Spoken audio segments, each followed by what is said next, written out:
दोस्तों इस वीडियो में बात करेंगे बिहार एसएससी इंटर लेवल में जो वैकेंसी निकाली गई है, जिसमें आपका 12,000 से ज़्यादा पद रहने वाले हैं।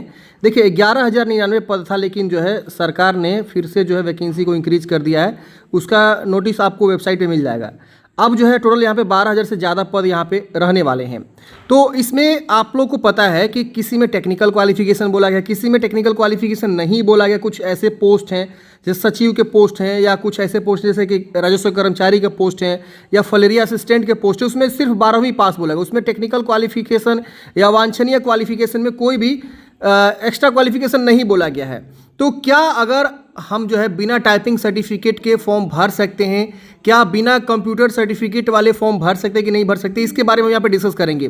तमाम लोगों का ये क्वेश्चन रहा है कि जब हम क्वालिफिकेशन वाला सेक्शन में जा रहे हैं फॉर्म भरने के लिए, तो वहाँ पे मांग रहा है स्किल के बारे में, टेक्निकल स्किल के बारे में, जिससे कि हिंदी टाइपिंग का सर्टिफिकेट मांग रहा है, इंग्लिश टाइपिंग का सर्टिफिकेट मांग रहा है, या कोर्स डिटेल्स मांग रहा है कंप्यूटर वाला।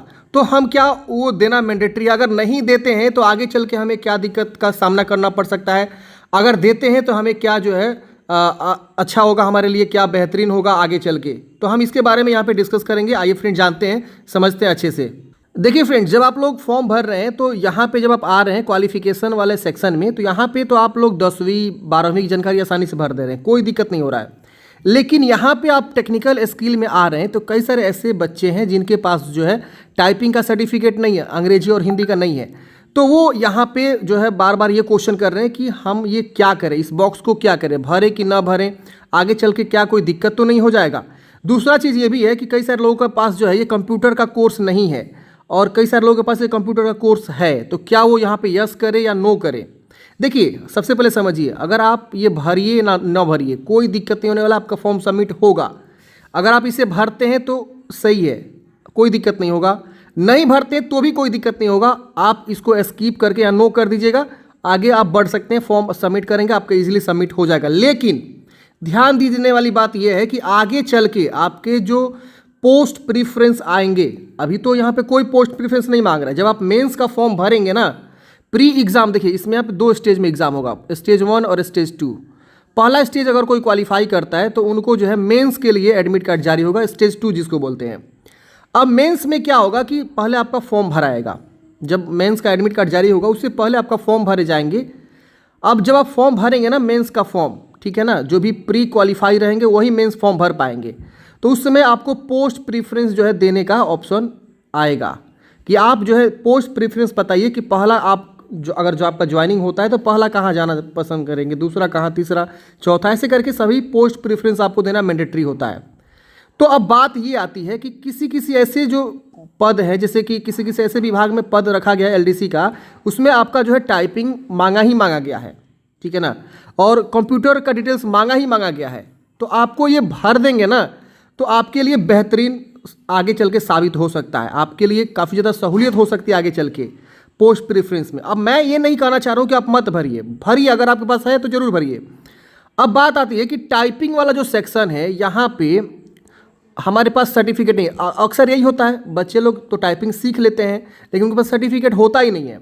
तो क्या हम बनवा के भरें या न भरें? देखिए मैं आपको कहूँगा ना कि आप किसी इंस्टीट्यूट से बात करिए, इंस्टीट्यूट में जाके बनवा लीजिए।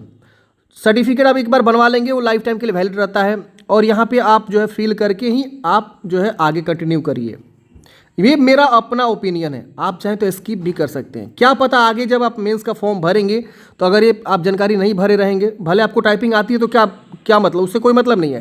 क्या पता आपको टाइपिंग आते हुए भी आगे चल के आपको पोस्ट प्रीफ्रेंस ना मिले सिर्फ इस सर्टिफिकेट की वजह से। तो अभी आपको रिस्क नहीं लेना है, आपको यहाँ पे जो है हिंदी टाइपिंग, इंग्लिश टाइपिंग का जो है सर्टिफिकेट बनवा लेना है किसी रिकॉग्नाइज्ड इंस्टीट्यूट से, और आपको यहाँ पे जो है जानकारी को भरना है अच्छे से। तो इसलिए मैं बोल रहा हूँ कि आपको यहाँ पे रिस्क नहीं लेना है। आपको टाइपिंग आती है या नहीं भी आती है तो आप बनवा के यहाँ पे जो है ज़रूर आप जानकारी को भरिए। आपके पास बहुत समय मिलेगा टाइपिंग प्रैक्टिस करने का, आप प्रैक्टिस कर लीजिएगा। अब यहाँ पे मांग क्या रहा है, स्पीड वगैरह तो कुछ मांग नहीं रहा है, बस आपको जो इंस्टीट्यूट का नाम लिखना है, सर्टिफिकेट नंबर, और कब आपका टाइपिंग जो है इशू हुआ है, ये बस आपको भर के आगे बढ़ जाना है। तो अगर आपके पास टाइपिंग आती है या नहीं आती है, आप टाइपिंग सर्टिफिकेट बनवा लीजिए और बनवा के जानकारी को भर के आगे कंटिन्यू करिए। अब जिनको नहीं आती हो, अब 2 महीना में 1 महीना में ईजिली जो है वो टाइपिंग जो है स्पीड अपना बढ़ा सकते हैं, सीख सकते हैं, ईजिली कर सकते हैं। समझ में आ गया? अगर मान लीजिए किसी के पास यहाँ पे जो है ये जानकारी नहीं भरता है तो क्या हो सकता है आगे चल के। तो देखिए उनका एक ही चीज़ मैं बोलना चाहूँगा कि अगर आप ये नहीं भरते हैं, आगे बढ़ जाते हैं, तो उस केस में क्या होगा कि कुछ ऐसे पोस्ट हैं जिसमें आपको प्रीफरेंस देने का ऑप्शन नहीं मिलेगा।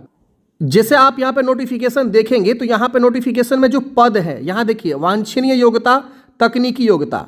तो अगर मान लीजिए आप टाइपिंग के बारे में जानकारी नहीं डालते हैं तो यहाँ पे मान लीजिए अगर मद निषेध वाला जो ऑप्शन है इसमें आपका जो है हिंदी अंग्रेजी टंकण अनिवार्य बोला गया है, तो फिर आपको आगे चल के ये वाला पोस्ट प्रेफरेंस नहीं दे पाइएगा। ठीक है ना, समझ रहे हैं ना। अब कोई बच्चा कंप्यूटर का संचालन वाला जानकारी नहीं देता है तो फिर वो इस पोस्ट प्रेफरेंस के लिए नहीं दे पाएगा। हाँ, लेकिन ऐसा भी नहीं है कि अगर वो नहीं भरता है तो क्या उसको आगे दिक्कत हो सकता है, नहीं दिक्कत होगा। बस एक ही चीज़ होगा कि उनको जो ये टाइपिंग वाला पोस्ट प्रेफरेंस है वो आगे चल के कहीं ना मिले। ठीक है ना, लेकिन कुछ ऐसे पद हैं जिसमें सिर्फ जो है आपको सिर्फ 12वीं, जी हाँ सिर्फ 12वीं बोला गया। मैं आपको दिखाता हूँ कौन कौन सा पोस्ट है। यहाँ पे आप देखेंगे तो आपको पता चल जाएगा, क्योंकि यहाँ पे आपको जो है सिर्फ देखिए यहाँ पे राजस्व कर्मचारी में यहाँ पे आप देख पा रहे होंगे सिर्फ इंटरमीडिएट बोला गया, कोई आपको जो है टेक्निकल क्वालिफिकेशन नहीं बोला गया, ना ही कोई जो वांछनीय योग्यता बोला गया। इसमें सबसे ज़्यादा पोस्ट है, 3559 पद है, देख पा रहे होंगे यहाँ पे। तो यही पोस्ट आपको आगे हो सकता है कि पोस्ट प्रेफरेंस मिले। ठीक है ना। दूसरा एक और पोस्ट है जो कि मैं आपको दिखाना चाहूँगा, ये भी जो है आपका पंचायत सचिव का है। देखिए यहीं पे है पंचायत सचिव, देख रहे हैं ना, सिर्फ इंटरमीडिएट बोला गया, लेकिन यहाँ पे आपको एक लाइन जोड़ दिया गया कि आपको कंप्यूटर एंड टंकण तथा MS ऑफिस का ज्ञान होना चाहिए वांछनीय योग्यता में। तो इसमें तो मैंडेटरी हो गया ना, आप देख पा रहे होंगे इसमें भी अच्छा खासा पोस्ट है।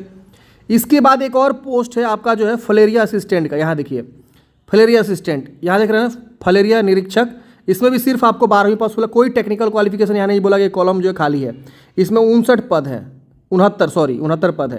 तो आप यहाँ पे देख पा रहे होंगे। तो यही पोस्ट आपका जो आगे चल के नहीं मिले, ये हो मतलब यही पोस्ट आपको मिले अगर आप जो है टाइपिंग की जानकारी नहीं ऐड करते हैं उस केस में। समझ रहे हैं ना, अगर आप टाइपिंग जानकारी नहीं ऐड करेंगे, कंप्यूटर की जानकारी नहीं ऐड करेंगे, तो आपको जो ये सब पोस्ट है सिर्फ यही मिले। अगर आप ये ऐड करते हैं तो सारा आपको जो है पोस्ट प्रेफरेंस आएगा आगे चल के। ये मेरा मानना है, ओपिनियन है मेरा, समझ रहे ना। अब सरकार क्या करती है क्या नहीं करती है, अगर मान लीजिए जब यहाँ पे उनको टाइपिंग के बारे में ही जानकारी मांगना था तो क्यों मांगते, आप खुद सोचिए ना। तमाम वैकेंसी आती है SSC के द्वारा, जो सेंट्रल लेवल वैकेंसी रहती है, कहीं पे टाइपिंग सर्टिफिकेट नहीं मांगा जाता है, कहीं पे आपको जो है कंप्यूटर के बारे में नहीं पूछा जाता है। बस वो पूछा जाता है कि आपके पास कंप्यूटर का नॉलेज है, आपको हाँ कर देना होता है, आपको टाइपिंग स्पीड आती है, हाँ कर देना होता है, कहीं सर्टिफिकेट मांगा ही नहीं जाता है। लेकिन बिहार सरकार ने यहाँ पे टाइपिंग सर्टिफिकेट मांगा हुआ है, कंप्यूटर का जानकारी मांगा हुआ है, तो कहीं ना कहीं यहाँ पे आगे चल के आपको जो है इसका वरीयता आपको देखने को मिलेगा। आपको जो है कुछ ना कुछ एडवांटेज मिलेंगे, अगर आप इसको देते हैं तो आपको जरूर कहीं ना कहीं चीज़ें जो है आगे चल के आपको अच्छा साबित होगा। तो इस चीज़ को आपको विशेष ध्यान देना है और यहाँ पे आपको जरूर ये जानकारी ऐड करके ही आगे बढ़ना है। ठीक है ना। आप नहीं है आपके पास तो बनवा लीजिए, और मेरा ये रिकमेंडेशन है। नहीं है तो मैं बार बार बोल रहा हूँ कि आप इसकी जानकारी छोड़ दीजिए, कोई दिक्कत नहीं है, नहीं भरना है तो छोड़ सकते हैं, उसके बावजूद भी आपका फॉर्म सबमिट हो जाएगा। तो मेरा अपना ओपिनियन है जो कि मैंने आपको अच्छे तरीके से बता दिया कि अगर आप ये भरते हैं तो आपको क्या बेनिफिट्स हो सकते हैं, नहीं भरते हैं तो क्या बेनिफिट्स हो सकते हैं। ये सब चीज़ें आपको यहाँ पे समझना होगा और उसके अकॉर्डिंग ही आपको फॉर्म को भरना होगा। अब यहाँ पे जो है कई लोग पूछ रहे थे कि क्या हम KYP किए हैं तो यहाँ पे हम जानकारी भर सकते हैं, DCA किए हैं या ADCA किए हैं तो हम क्या फॉर्म भर सकते हैं। तो जी हाँ दोस्तों, आप ये KYP की जानकारी यहाँ पे ऐड कर सकते हैं, आप कोई दिक्कत नहीं होने वाला। यहाँ सिर्फ बोला गया है कि have you done any computer course, कोई भी कोर्स आपने किया हुआ। यहाँ पे ये नहीं बोला गया है कि सिर्फ 6 महीना का किया है, कम से कम 12 महीना किया है, ऐसा नहीं बोला गया। 3 मंथ का हो या 6 मंथ का हो या 1 साल का कंप्यूटर कोर्स हो या 4 साल का कंप्यूटर कोर्स हो, या कई लोग डिप्लोमा भी करते हैं 2 ईयर्स वाला, तो आप यहाँ पे जानकारी जो है कंप्यूटर आपने किया हुआ है तो कंप्यूटर का कोई भी कोर्स किया है तो आप यहाँ पे उसकी जानकारी को जरूर बताइए, कोई भी आपका सर्टिफिकेट है वो वैलिड रहेगा। ठीक है ना। तो आई होप आप लोग समझे होंगे कि क्या जो है बिना टाइपिंग सर्टिफिकेट वाले, बिना कंप्यूटर सर्टिफिकेट वाले फॉर्म भर सकते हैं।